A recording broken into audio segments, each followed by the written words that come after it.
Do you like conversation on a variety of topics? Feel like no one wants to talk about the things that interest you? Tired of only hearing the same political, sports, or catastrophe talk? Yeah, we feel that way too. Join two high-functioning geeks as they discuss just about anything under the sun. We can't tell you what we'll be talking about each week because we don't know where our brains will take us. It will be an interesting conversation though, so hang on and join us. Here comes the relentless geekery.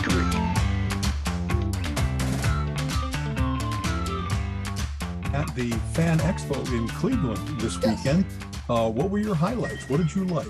Well, there were a lot of things. First of all, if anybody listening doesn't know what Fan Expo is, it's what used to be called Wizarding World here, but they disappeared and got bought, whatever. Yeah, a Wizard World. Right. Yes, right. Right. It's a convention. It's a fan convention.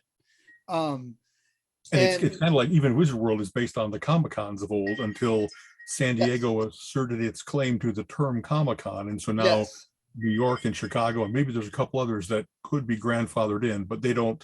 Now they're branding anew with various different things. Right. And especially because it's no longer just comics, it's everything. Yeah. It's Harry Potter and it's professional wrestling and it's anime and it's lots of TV and movies and all that kind of stuff.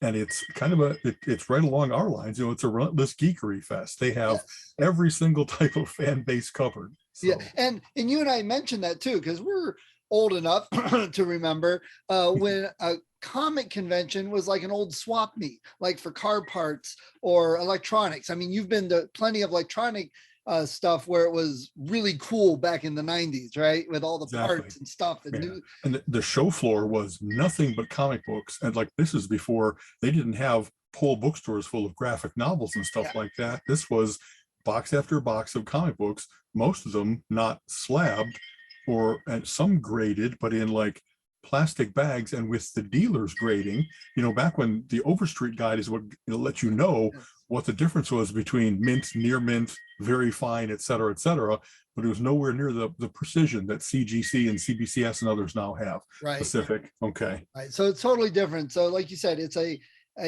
geeky, nerdy fan thing, but there's a lot of, it's more pop culture now. I mean, there's, you know, because of the MCU, a large part drew people that didn't used to, comic books, superheroes, those are for kids. It's like, wow, Iron Man is so freaking cool. You know, it's the Felicia Day song, you know, now I'm the one that's cool. You know, we were just 30 years ahead of our time. Exactly. And really, it is a celebration like that where, and it isn't just comic books, it's, you know, every kind of subculture. Star Wars started to get big in 1977, but previous to that, science fiction conventions were also like stereotypically pretty nerdy, pretty geeky.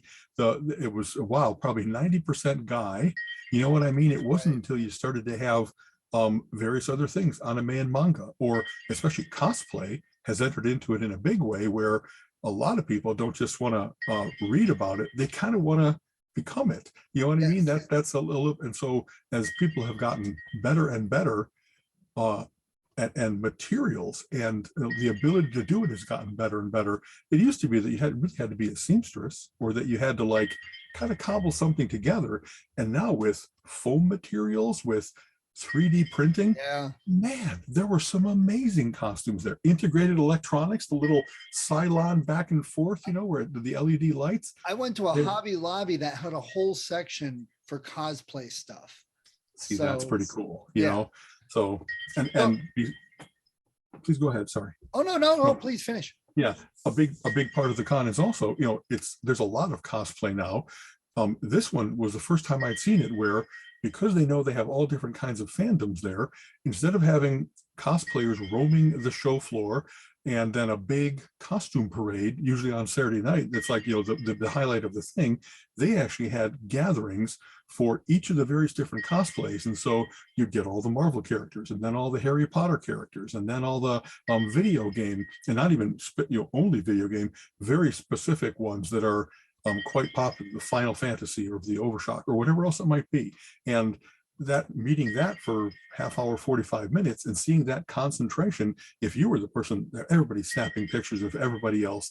And in fact, I think that built into the ticket, at least the sign as you come in says, you entering this thing means you pretty much give blanket permission for people to take pictures of you, because I don't know, before I'm still relatively polite in terms of, hey, can I get a snapshot? Because I don't want to get them at a bad shot. I want to get them where they can pose and present themselves as the best.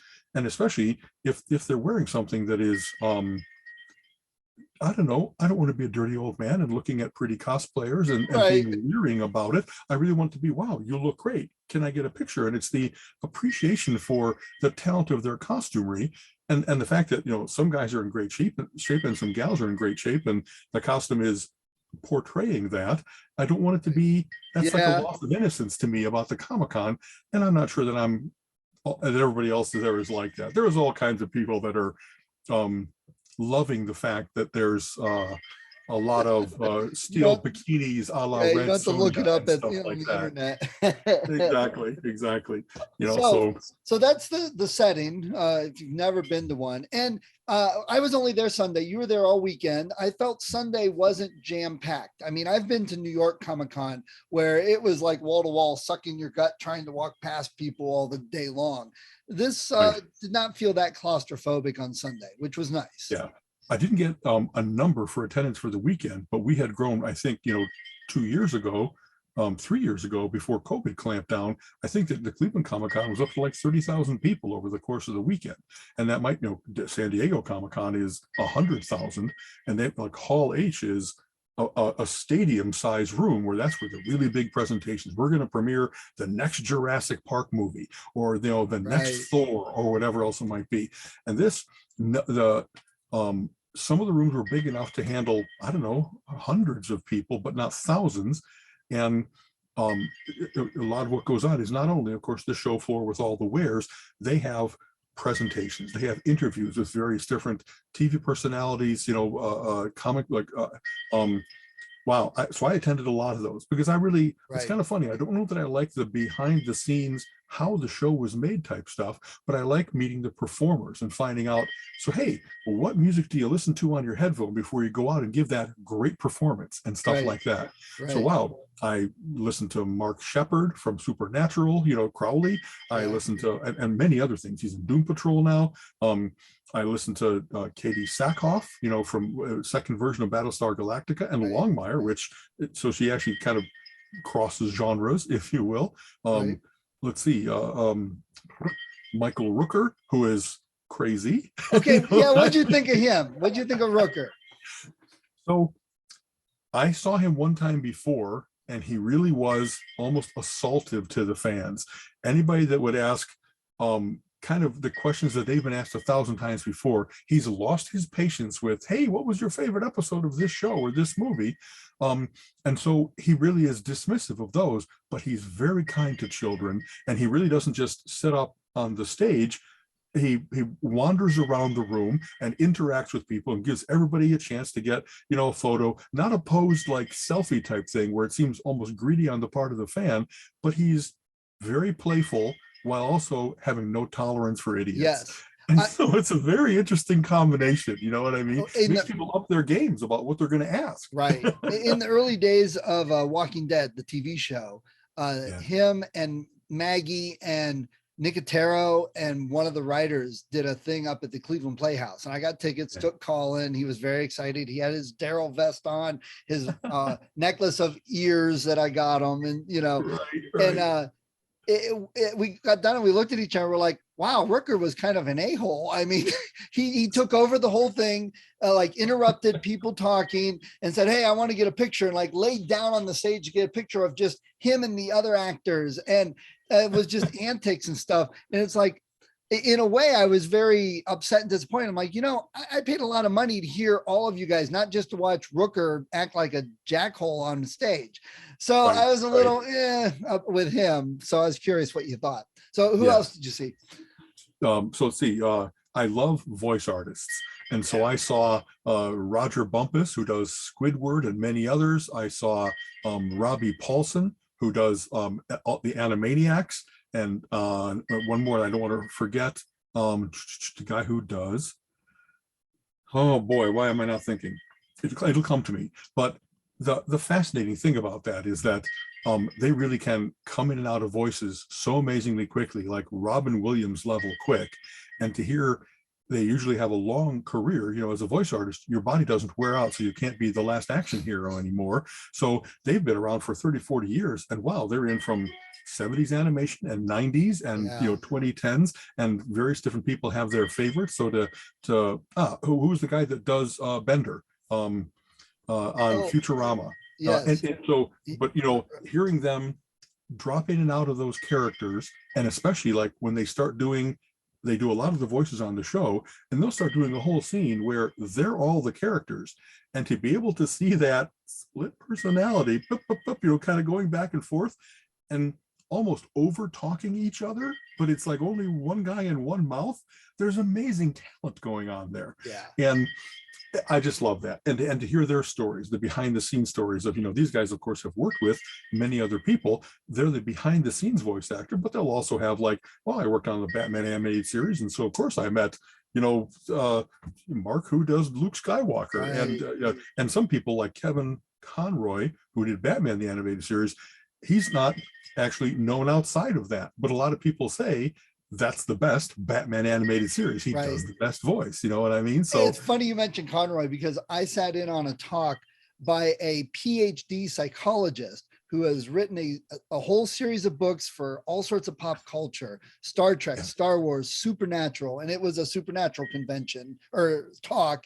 Right. About the psychology of the show and the fans. And, I got a few too many books, I must say. But it was really funny because when he did Batman, he did a panel and Kevin Conroy was on it, and Conroy started calling him Doc.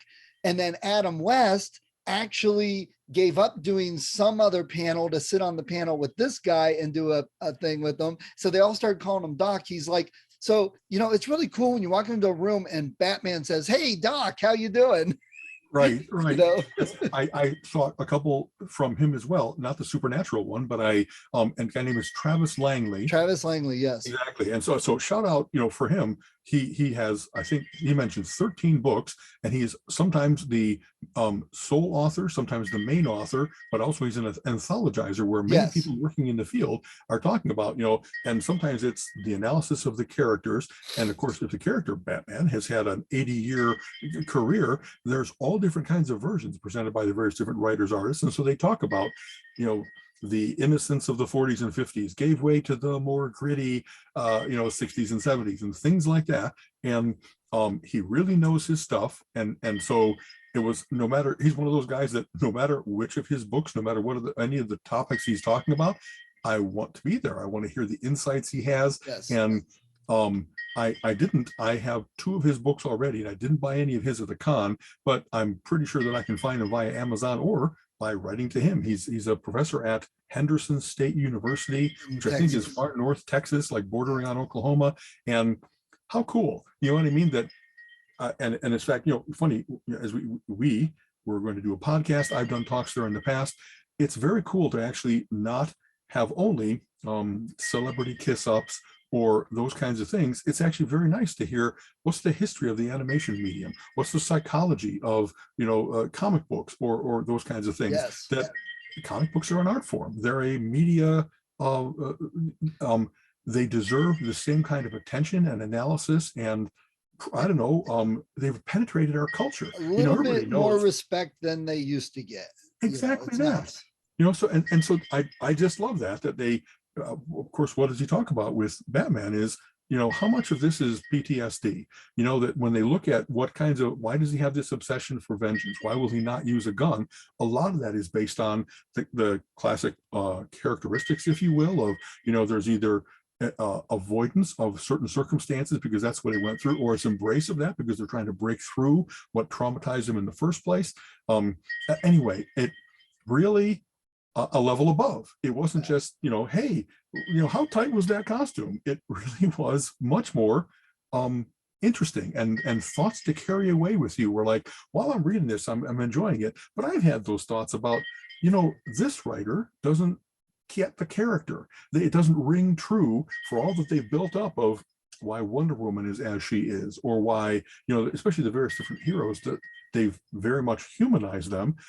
DC versus Marvel, especially. DC were always like, well, they're gods first, and they also have an alter ego, a secret identity. Very Greek. But Marvel was like a guy named, I went to a cool panel about writing and how to break into the industry, and Brian Azzarello said Marvel built their characters from the flaws up, and that's a really good analysis, that it wasn't, Iron Man is a perfect guy. He's actually kind of a ruthless businessman. He has heart problems. He's an alcoholic. And despite that, he's a great hero. And same with Thor's overweening pride. And Peter, he's a messed up, nerdy high school kid. You know what I mean? It's all of a sudden, with great power comes great responsibility. And he's never had to deal with anything like that before. He's been kind of coddled by his Aunt May and Uncle Ben.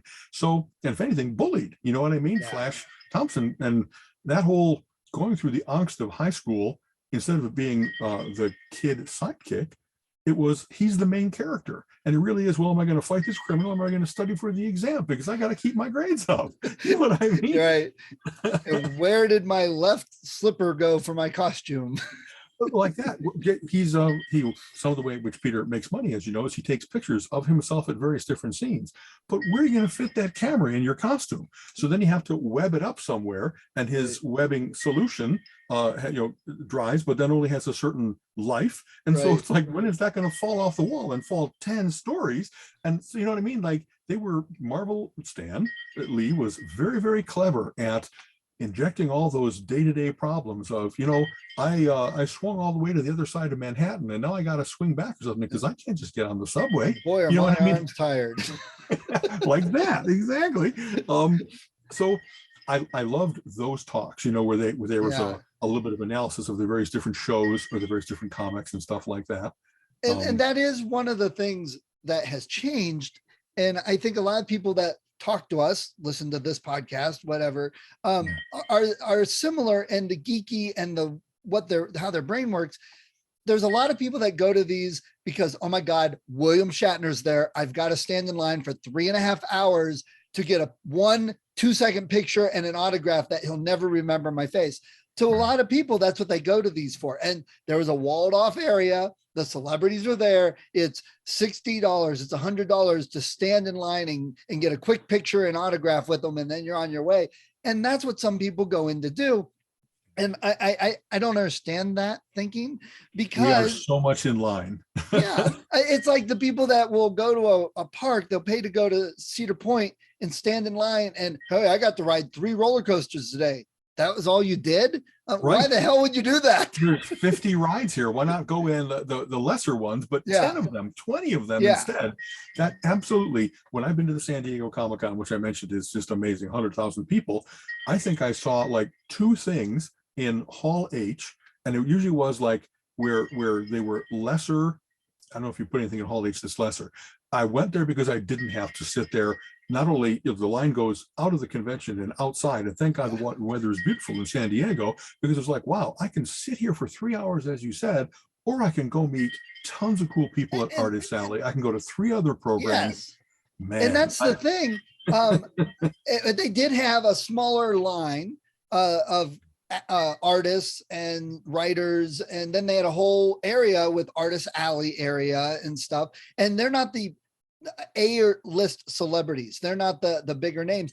And like, and we've discovered, like Grell, Colin was so excited to go meet Grell. You said the same thing, that here's a booth, hardly anyone's standing there. So while they're in line for 3 hours, you're talking to this amazing creator of some of the best comics and you're talking to him. He remembered Colin from another con, and you hear things. And Gilbert was there, who helped draw some Elric, and we've got P. Craig Russell right here in Kent that we've seen a couple times. So these artists get missed, and they're the lifeblood. They're the really amazing ones that people overlook, and that's a shame, but that leaves it open for us. Exactly. Like, totally echo what you're saying. The very first thing that I did when I got there, I go to the show floor, and I'm relatively systematic. Let's go left and go aisle by aisle. Right. And Mike Grell and Jeff, I think, Meller, his editor at Masterstroke, the new publishing thing they put together. They were there at a back table. Nobody had reached them yet.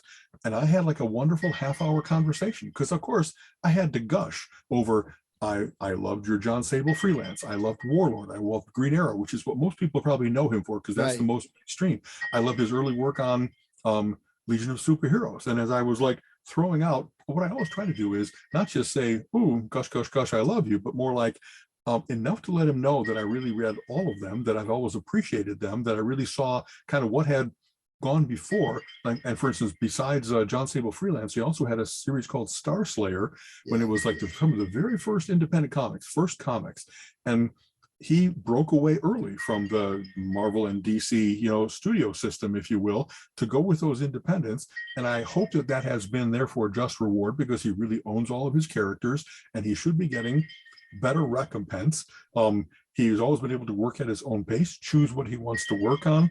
And so that's a lot of what we talked about was not only I love your work, but more like you are indeed a legendary creator. You've been in the industry for like 50 years now.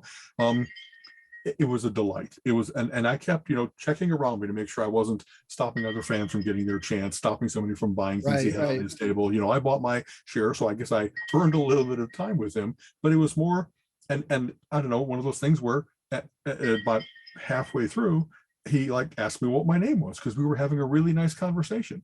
And then when I saw him speak at a panel, and he was, boy, a lot of the panels were pretty much a moderator and a bunch of people, and the moderator says, "Okay, everybody, line up at the mic and ask questions." And he actually had a presentation to do. He walked through, here's what story is. Here's how you have to do your, set things up, get to a resolution. You have to have your characterization. You have to have, heightening of the conflict. And like, so he really showed off. No wonder his stories read so well because he really gets like the 3-act play structure, or he really gets the hero's journey, or various different, like, stereotype is not the right word, conventions that people use in the storytelling industry, and recognized me when we were in the room. And so it's like one of those things that I'm nobody, but it's very cool to just have made enough of an impression. I with Jim Steranko, with Ray Bradbury, with somebody, and have I told this story already about Gloria Ann Gilbert? Doesn't ring a bell. It's in this is very funny. I went to a lot of Comic Cons when I was younger, and often they had back then what they would also call a glamour section. It was ladies who had posed for Playboy, or ladies that were scream queens in the B movies and stuff like that. And Gloria Ann Gilbert is one of them. Beautiful, big eyes, buxom, but the sweetest lady. So Gary and I met her at Chicago Comic Con. It was a similar situation where we were talking for a long time, and so then we became friends, as much as you can with a celebrity, if you will. Right. So we then go to the Detroit Metro Con, if I remember right, and we're walking towards the booth, and she's really beautiful. So there's just a whole flock of fans all wanting to be near her, curry her favor. She really likes Tigger, from Winnie the Pooh and stuff like that. So a whole bunch of people were like, they had little offerings to give to their goddess. They had these little things. And Gary and I walk up, and she goes, "Oh, hi, Al." And all the fanboys are like, "Who the hell is this guy?" Right. The goddess knows his name. And Gary just like turns to me and goes, "Fuck you, man." Because it was just, you remember Gary too, but it was just, she's the one that said all perkily, "Hi, Al." Right. And so that's just my silliest, odd, satisfying fan story, is that this beautiful lady, and just when anybody, like, would anybody remember me of the ones I've had really nice talks with? I've had great opportunities by having been around a while. I talked to Ray Bradbury. I talked to Marty Nodell, who created, the original Green Lantern. Gene Colan and Jack Kirby and Stan Lee and all these people over the course of time. And I've never been in the industry, so they have no reason to know me. I can't get them work, but I guess out of my, hey, I'm a pretty big guy, and if I wear my black coat, I make a big impression. And so sometimes that has happened. And even when I didn't wear the black coat, because it's April going on May and beautiful outside here in Cleveland, but back when it was like January, February, I would walk around and they were like, so what cosplay are you doing? Because black, if I have this big black leather duster that looks like I have a sawed off shotgun ready to bring up and clear the room, kind of like Kurgan-esque, you know what I mean? Right. And Yeah. I'm not doing You any should cosplay. cosplay as the Kurgan. Oh my God, yes. I need to put some pins in my neck. Yeah. You know what I mean? And hello, ladies. Right. That kind of stuff. That's pretty can good. do the Kurgan voice pretty well, It's that's a great one. You could not. Secretly, she yearned for my return. On a quick aside, and then we'll go back to Fan Expo. Out of all the franchises and pop culture stuff that I love and really enjoy, I really think Highlander is due for a good remake, a good redo of the story. I mean, I love the mythology and stuff of it, but that first movie I always thought was a little I honestly like the series better than I like the movies. So see, the first movie to me is really great. That's probably my most rewatched movie. Really? The second one was a terrible sequel. God, no, the second doesn't exist. Let's not. I do have the Renegade version of it, but it doesn't really help. The director tried to fix things up. This is no lie. A whole bunch of us in Chicago had loved the first movie. So the second one's coming out, and half a dozen, 8 of us get together to go see this movie and relive the joy. And we were at a restaurant after the movie, and we're like looking up at each other going, we're traumatized. How bad was that? Was it really as bad as I thought it was? Yes, it was terrible. Right. I've never had a bigger contrast between expectation and devastatingly worse than I thought it could be. Yeah. So well, the Highlander and the Crow are both, I love both those movies, but every time I see them, even the very first time, I'm like, it just seems like they didn't give it enough love that it could have been better. I see the potential is what I think it is. Both of them, I think, could have been better than they were. Not that they were horrible. The Crow is getting remade. I'm hoping they give a lot of love to Highlander. I would love to see that as a more modern movie. I think it could be fantastic. So, but what you were saying about the fan, all the artists, I think a lot of people miss that. If you're going to stand in line and see some of the big names, all you're getting is a quick picture, an autograph, and they have no idea who you are 10 seconds later. They don't care. You don't hear stories. You don't talk to them. Whereas you go outside, go into Artist Alley. Now, there are some artists there that nobody knows because they're new, they're young, they're struggling. They're not even working for the big companies. But sometimes they have some really good insights. They have some really good stories, or they're like, wow, this looks really cool. Like Source Point, which has been around for a while. Colin knows of them. I'm looking at their books going, these are great. I spent way too much money on some of their games and picked those up. But talking to some of these people and you hear some great stories, and then when they do become bigger, they remember you. I'm not saying do it for devious reasons, but it's nice to know that you saw something in them.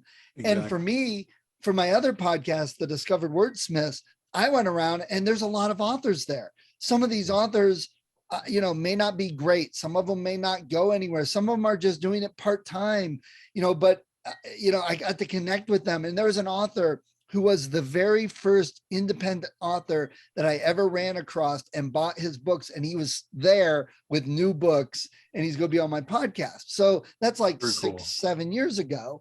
So there's, don't dismiss that, don't bypass it. There's a lot of good out there. Thank you. That you're exactly right. Some part one of the reasons we talk about, hey, names that people might know, because we're trying to do the podcast for the masses. But one of the joys of going to Comic-Cons in Chicago after I was working was I had money. In high school, I was so cunning with, I'm going to buy the 80-cent comic book in lesser condition because it's all I can afford. And once you had a little bit of money, then I really could not only fill in my collection, and that's when you really haunted the boxes and stuff like that. But whenever they had independents, whenever they had new people, I've always, and I even used this term at the end of last show, I've always wanted to be like a Medici. You know what I mean? Right. Like with my money, I can put seeds into all these people and let them know, Dirk Manning, I really like your stuff. I'm happy to sponsor you on Kickstarter. I'm going to buy all the books I see here. You've talked about it with Tom, you know what I mean, with Love and Capes. Ted Sikora, we both discovered him independently but early. Yep. And so now he's, 3 different series in, and had a nice booth right across from Mike Grell, as a matter of fact. So that was kind of fun. And I've got some stuff from Travis Horseman that, often they'll have not only their newest stuff, but they'll have back things. And I would like, kind of, if I like how they describe their stories, sometimes they really don't have that good elevator sales pitch.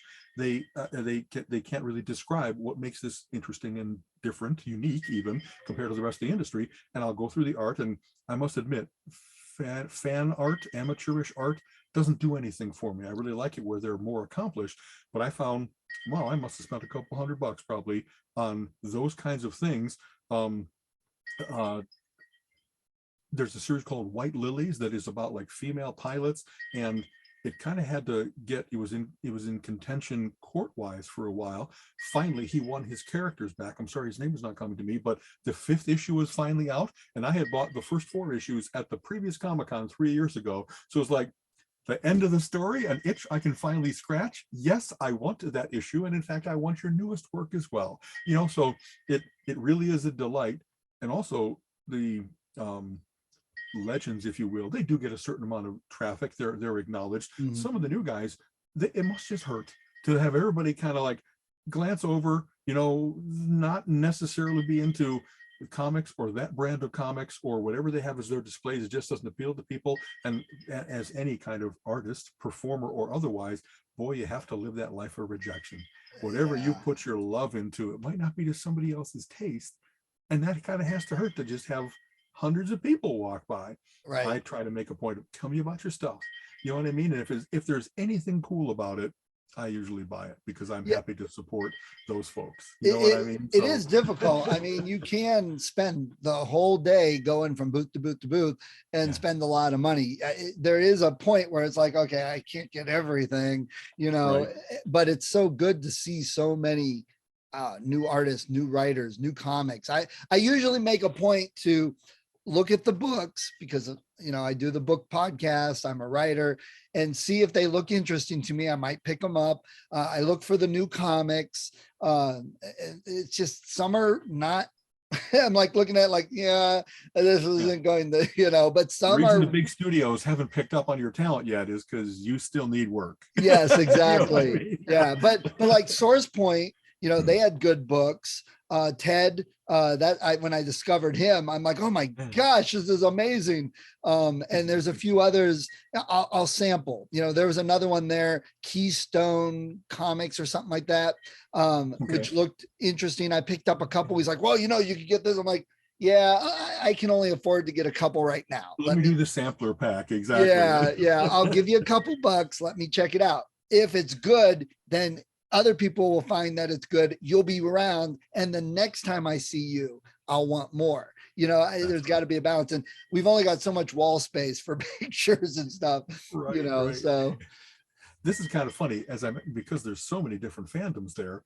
It really is a dangerous place for me money-wise because I am relatively omnivorous, but it's really kind of satisfying somehow to be able to just say, I don't like Funko Pop stuff of almost any kind. The little figures with the big heads, and just, it so much doesn't do anything for me. Like those, they just don't work for me. So I get to be like, I'm going to walk right past this without a moment caring. Right. And it's like, wow, there are some things there that I can dismiss. I'm not going to be buying any swords anytime soon. So every swordware store, every, they have all kinds of art things. You can get coasters with all the various different characters and logos on it. You can get cosplay things, and knowing that I want to do the entire floor, but knowing that if I started at 1, I'd make it to like number 15 before I was like, oh, out of money. What I mean? Right. So it's actually nice to be able to say, I just don't care about album covers that they've pasted something else onto. Yeah. But that's not to say it's not cool in that some people don't like it. There's Absolutely. so many things that are cool. And the swords, I do like swords. I mean, I studied sword for a while. And Okay. so when I see a bunch of swords, I kind of want to look at them. But reality, what do I need to get a sword and put it up on my wall? I could spend less money and get 5 books that I'm going to read and enjoy for hours. Like Yeah, that. but there are some people that's like, I love weaponry, I collect weaponry, I'm buying these. Why would I get a book? That's good. It fits Absolutely. everybody. But Thank you. That's I said that poorly. It isn't that these aren't good, it's that they don't matter to me. And that somebody exactly. else are going to be like, oh my God, I've never seen so many cool ray guns in one place. I can have my pick of ray gun. That's just perfect for them. But that's the beauty of it now. The more popular pop culture is that there's something for everybody, that everybody can find something they like. I mean, I used to go when there were like 5 kids going with me, older teenage kids. And it's like, yeah, how much money are we spending today? Good thing I left the credit card at home, and I That's joked right. about that with Langley, Travis. I'm like, yeah, I told my son I should have left my credit card at home. Here, give me your books, and like the one though, some of these people aren't looking for a lot. Did you see the Deadpool Uber guy? Yes. I got pictures with him. And it was so much fun because, oh my gosh, he looks like Deadpool. He's driving a Deadpool car, and he's an Uber driver. So you can request Uber Deadpool to pick you up. I'm like, I would He's so found do his that. niche. He's found his perfect. Exactly. Yeah. Another thing, and this is kind of funny, for all the things I found bargains, I found things like, hey, I can get the entire set, I don't know, they're $15 each, but you can get all 3 of them for 30. So I'll get that set of, collected editions. Other things were, so there's usually a huge t-shirt booth. They have 200 different t-shirt designs hanging up high and all that kind of stuff, all different kinds of sizes. And then you see t-shirt $25 or 2 for 48. Oh, thanks for knocking a whole $1 off of 2 shirts if I buy 2. Right. And $25 for a t-shirt. You know what I mean? We go to Mark's nearby and I get muscle shirts like this for like $4 or $5. Right.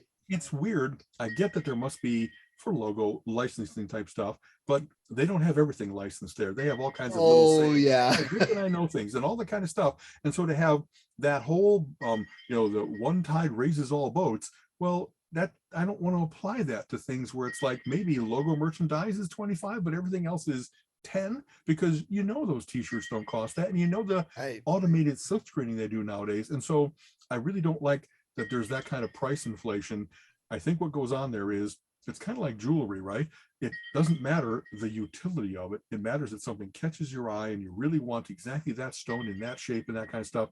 And it's all about emotion. And so there's little Billy walking along and he sees the Deadpool t-shirt and he has to have it. And Dad's going to shell out 25 instead of 10 because he wants to make his son happy.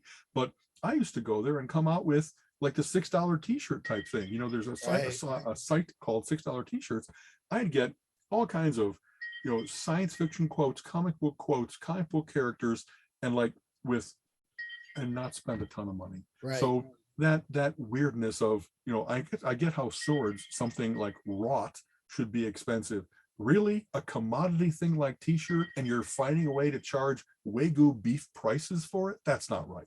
That's not right. It's the amusement park. You go into it thinking, oh, everything's gonna be expensive, I'm gonna spend money, and it lessens that, and people just do it. And it's that thing, it's like, well, that guy's getting 25 a t-shirt, I'm gonna get 25 a t-shirt.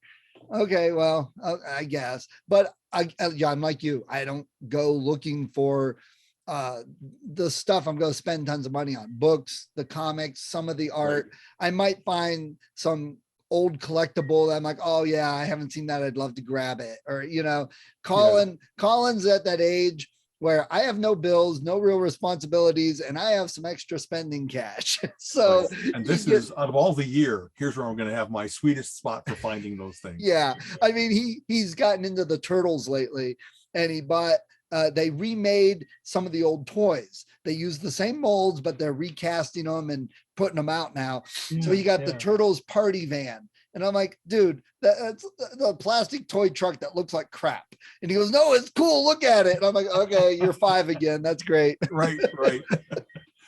So I have to say this, we've mentioned, I don't go get any celebrity autographs or photos because I just can't believe that I'm going to pay $60 for a minute interaction and somehow prove that I've met the cast of Clerks or something like that. It just doesn't do anything for me.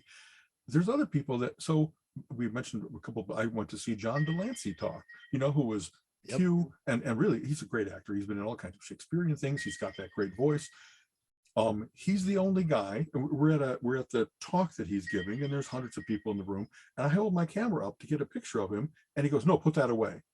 And like, really, you're that camera shy, or are you that mercenary about I got to go pay for your photo at the photo op? Right. And I didn't know which one it was, but like having read the sign about if you agree to be here, then you agree to have your picture taken. Oh, but celebrities have a different stratification, you see.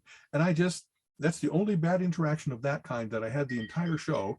And so sadly, it was John Delancey, who I was ready to like much more than I did. Right. It was like, really? In this world of everyone has a cell phone, that you're going to be the one that tries to monitor who's allowed to take your picture? That ship has left the dock long ago. You know what I mean? Everybody took pictures anyway, so. Yeah. Well, I think I could be totally wrong. I don't know him that well. I wasn't going to get to know him that well, but just from the way he was talking, I took it more as okay, look, we don't need pictures. I want to talk to you guys. I took it more as don't interrupt everything by taking pictures. Let's talk. That's how I kind of took it, but maybe not. I don't know. And actually, if it would have been that I was holding it up taping, then I could see, wow, put the phone down. You've been holding it up taping me for 3 minutes.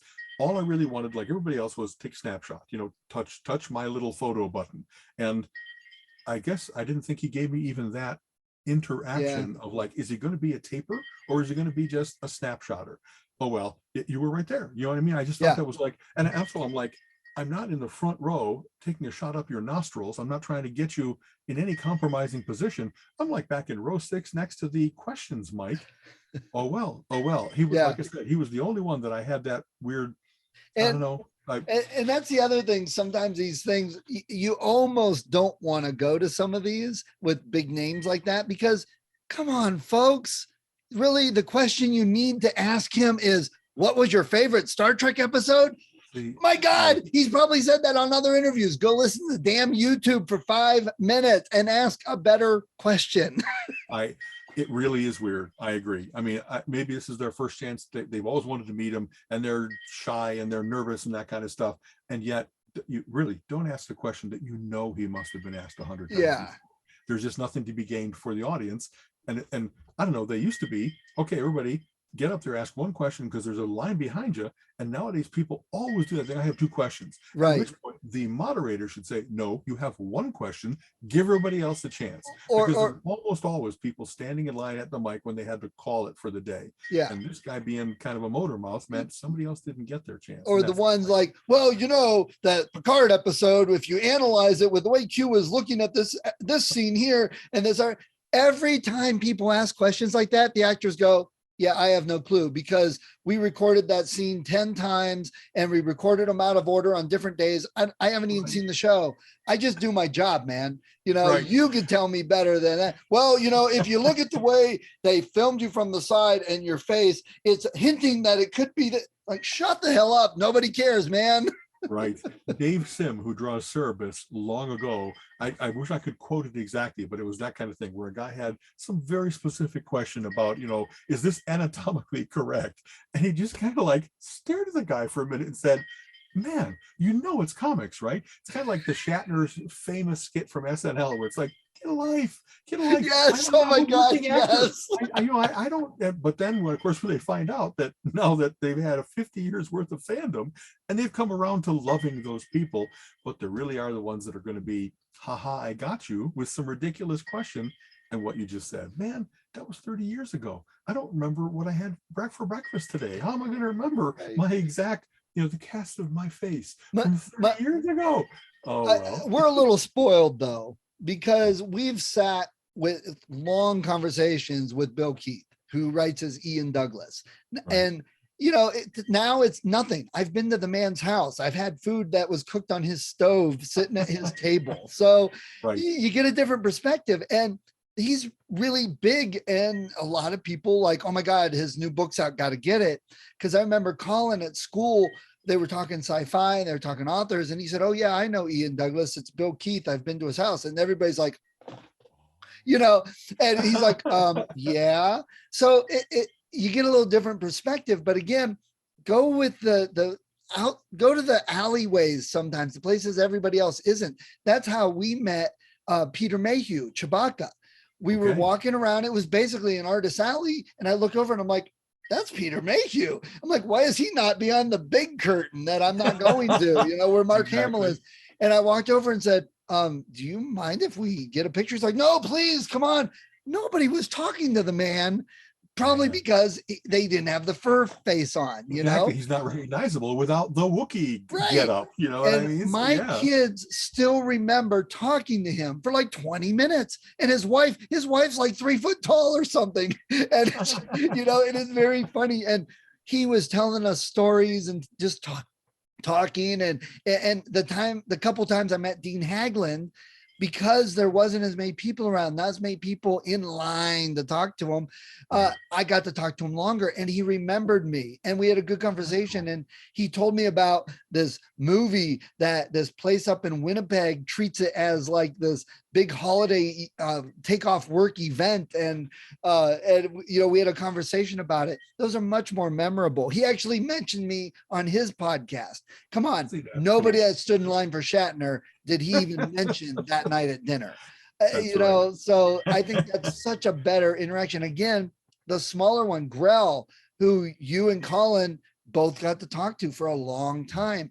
It's just, I guess that I'm hoping the people that listen to us babble every week are the type that would enjoy talking to these people more in depth, not just, oh, I got a picture. Look, Shatner. Woo, In fact, what's kind of funny?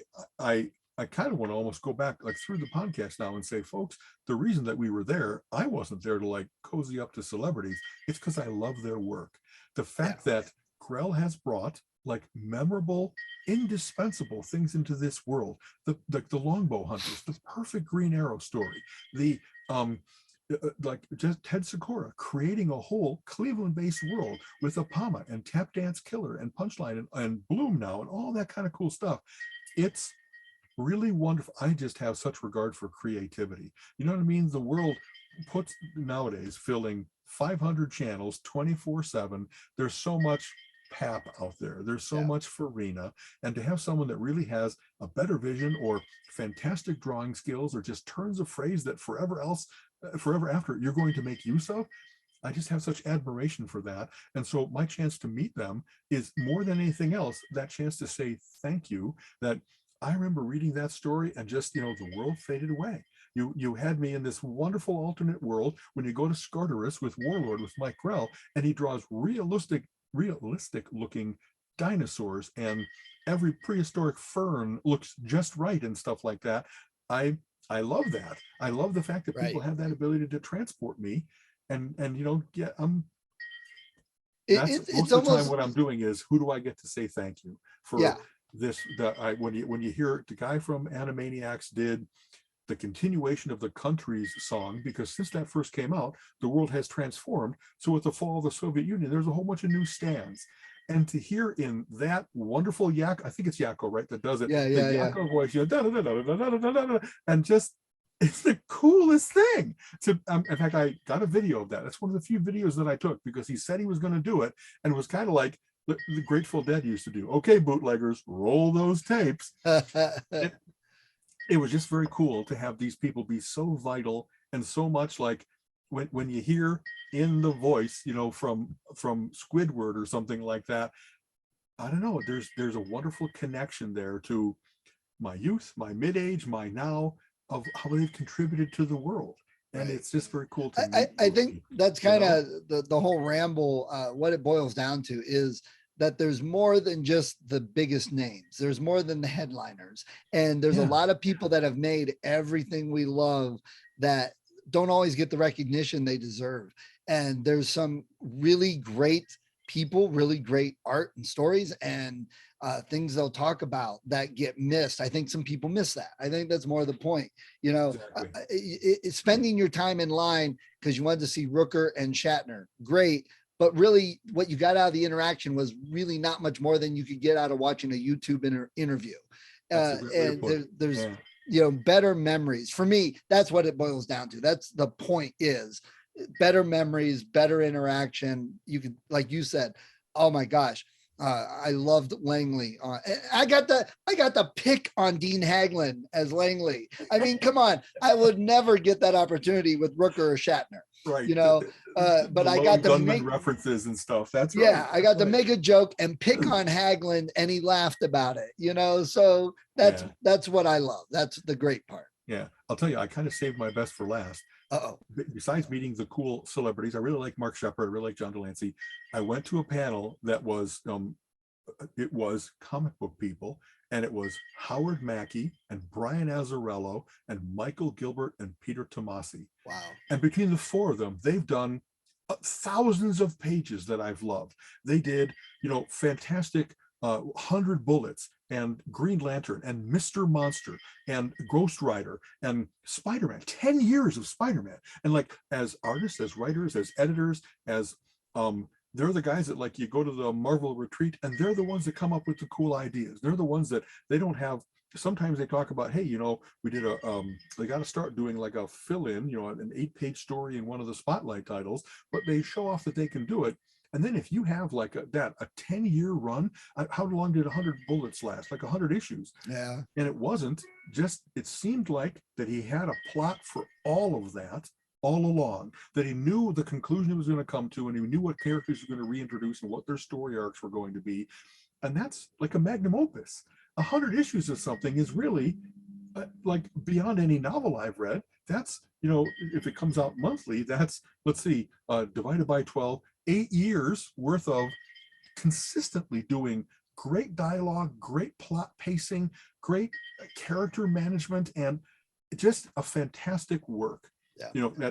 And like I said, if you started to name what villains did they introduce, what changes did they make, I really like Peter Tomasi's artwork. And then when you find out that he was and then he became a writer and actually had been an editor before, all that unusual, a different trajectory than usual. Often you kind of like work as a journeyman and then you become an editor because now they think what makes good things for that, and so you're going to help all the up and comers, if you will.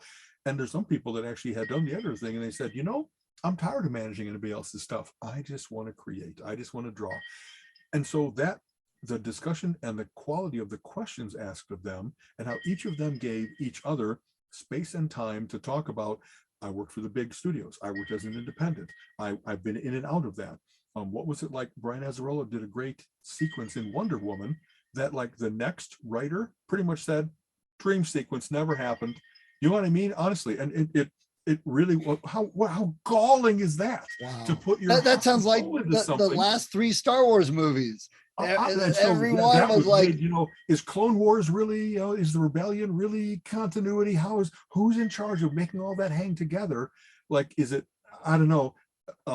As a fan who's read all those things for 55 of my years, I love the long game. I love where you can really see that people got the characters, that they did their own innovations and transformations and that kind of stuff, and that the level of quality was high. A number of people commented about, if you were working 70s, 80s, and you got into the 90s, and all of a sudden every comic book was 20, 24 pages, but it was splash pages, and it was all about the artist. And like, you had to be Alan Moore, Brian Michael Bendis, they had to be like a star to break out as a writer, because all the McFarlanes and Liefelds and everybody else were, Liefeld, were kind of like ascendant. And I thought when they were trying to do their own writer-artist thing that their books sucked. I never read a McFarlane book that was like, oh, that's some of the best Spider-Man stories ever told. Yeah, early really Image, his. Exactly. And all the character creation wasn't in service to the story. It was more, if I create this character and I have the rights, then I can make action figures and cha-ching. And it seemed really transparent to me that we were working in the field to do that character becomes an action figure, becomes a lunchbox, maybe gets optioned for a movie.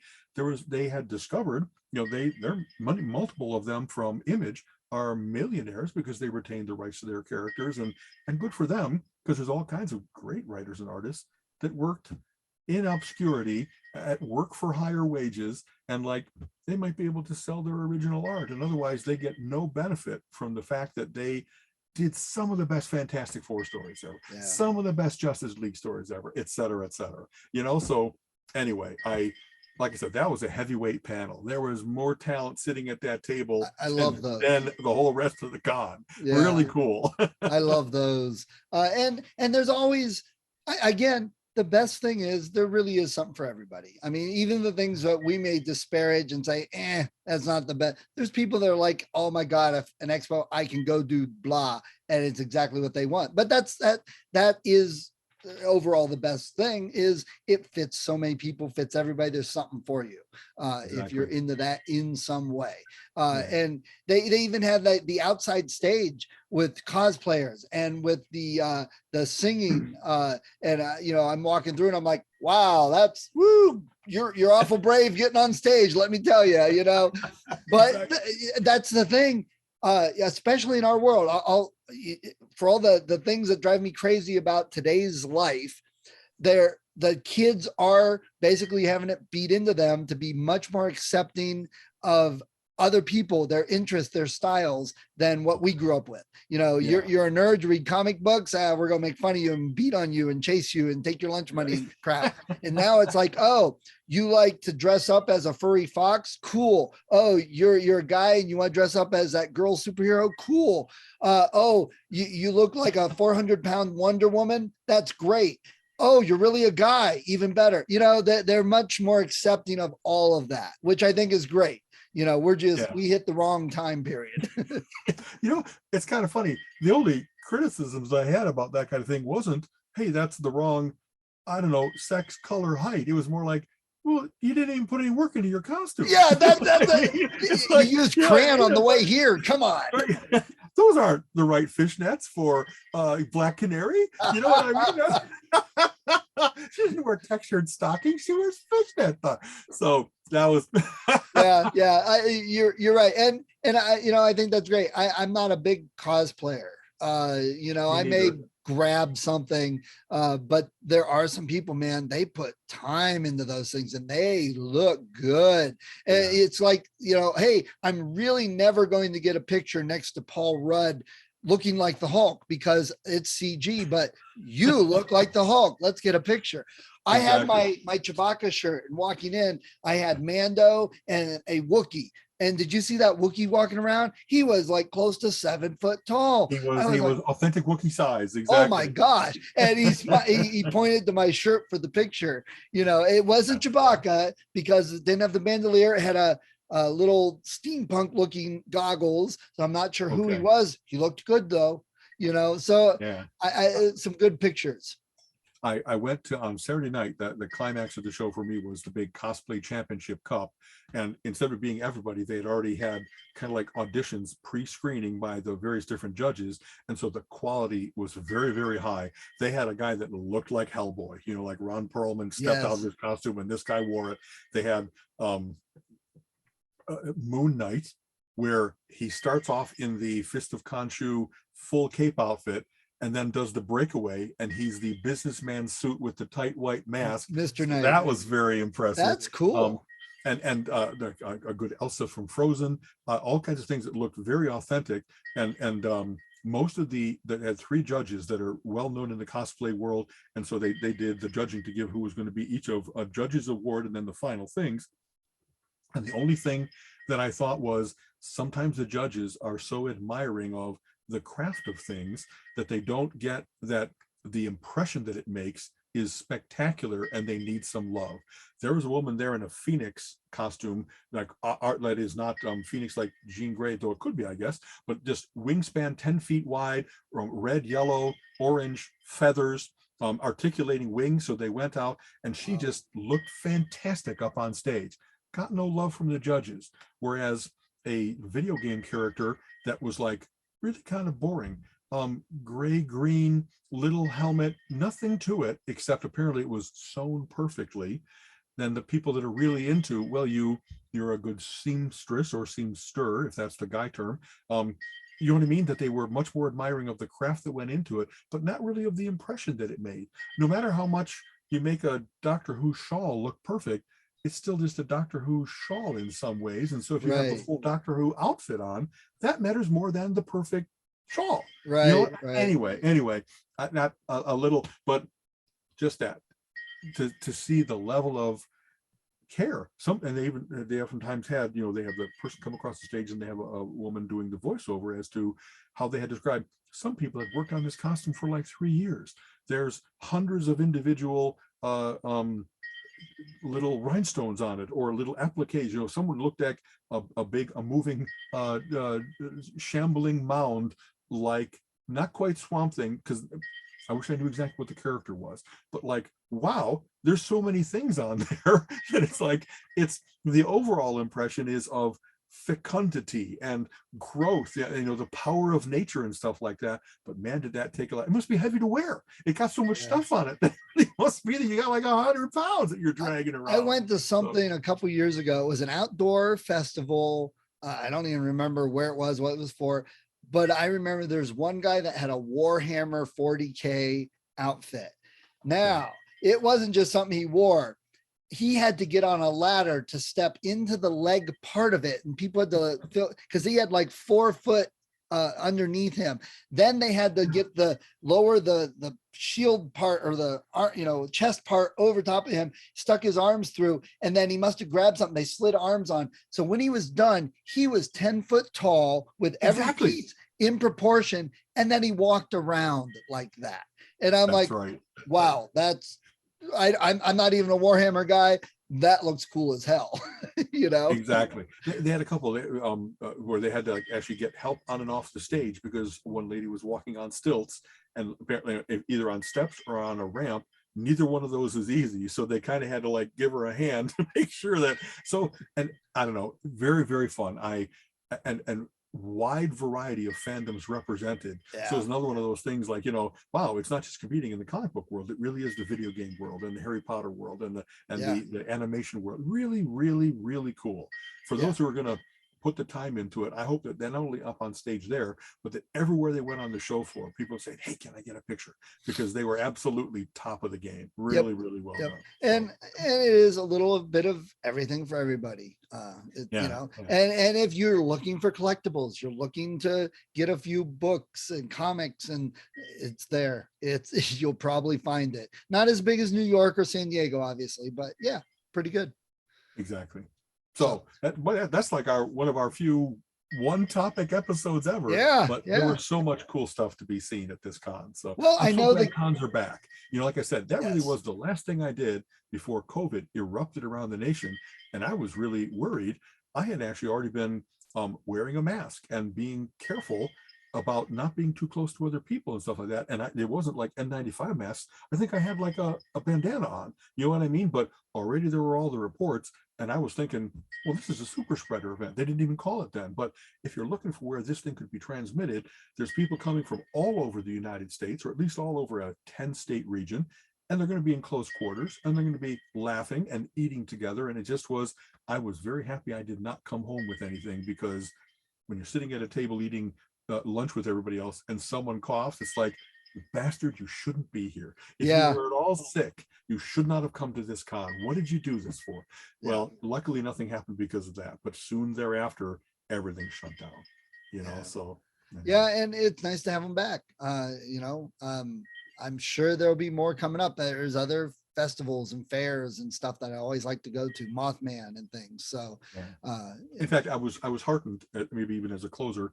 There's Victor, a guy that there's 2 main moderators or interviewees and MCs on the stage and stuff like that, and I've gotten to know them. And he asked why wasn't I presenting, and I said, well, I got things going on in California and I couldn't coordinate exact time wise. And he goes, well, we're starting up again, send me an email, you know what I mean? And so we will be able, I think we have enough of in that we'll be able to do our podcast next time. We'll be able to do talks next time, that kind of stuff. So it's just, they're hungry for programs. You know what I mean? As much as they had a full schedule, lots of different tracks and stuff like that, that thing of people actually talking about the history of comics, and hey, 60-year-old Al, that really, the way that he first got me involved was I was at a panel and someone asked a question and I gave an answer from the audience. I think I told you this, right? And they said, why don't you come up here and sit with us? How cool of a benediction that was. But it really was. I knew a ton about what they were talking about, and I was articulate and playful and all those other kind of things. And after that, they all kind of said, if you want to join the team here, we'd be happy to have you. It's like, well, thank you so much. I have no shame. That's cool, man. Happy. That's pretty cool. So that's a bunch of years ago, but nice. Yeah, definitely. That sounds good. I've mentioned it how many times. I've actually started looking a little more, but we got to get some t-shirts going, man. You know, our line of t-shirts with some of the ideas we've tossed back and forth and thoughts. Exactly that. If we, you know, we have to, it's kind of funny. If we go through our episodes and see, do we have any bon mots, any bomos that we've said that are memorable? We could have a whole bunch of, like, you know, half a dozen different relentless geekery things with little sayings or geekware or whatever we want to do. And I don't know, I don't want to be chained to a booth, but we could do something that at the podcast, we also say, hey, and I think you're not allowed to really do that, is to sell it that. We'd have to think of what we want to do. I don't know that I would want to do it to build the brand. I'd want to do it to get word out that we exist. And maybe we'll be the people that leave the little cards on the tables where people eat saying, hey, tune into Relentless Geekery and get, I don't know, get our numbers up, get people listening to us and contributing. Hey, have you talked about this yet? It would be fun to, I don't know, who doesn't want to have more people enjoying what we're doing? You know what I mean? So, okay. Cool, man. All right. As always, take care. Have a great week. You too. Okay. I'll talk to you later. You have been listening to the Relentless Geekery podcast. Come back next week and join Alan and Steven's conversation on geek topics of the week.